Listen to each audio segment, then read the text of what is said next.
Hey everyone, welcome back to another episode of Tech World. In today's video, I'm going to show you how to change your location on Bumble.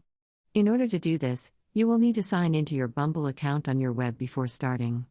If you're watching us for the first time, subscribe to our channel by hitting the subscribe button, press the notification bell icon so that you will never miss another update from us. Now click open a web browser. First go to Bumble. Make sure you're logged into your Bumble account. And once you are go and click on your profile picture at the top left corner. The reason I'm doing this on my web browser is that you won't be able to find the location option with the Bumble application.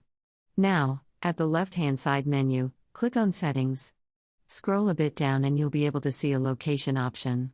Click it on and allow Bumble to know your location by clicking on Allow at the top left. Your location should be automatically determined by your internet browser.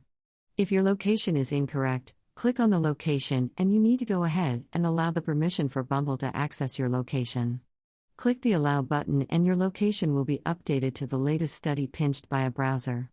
That is how you can change your location on Bumble quick and easy. I hope you found the video to be helpful. If you did, go ahead and give us a thumbs up, comment down below in the comment box. If you have a question or a feedback for us, I'll soon be back with more tutorial episodes. Goodbye till then.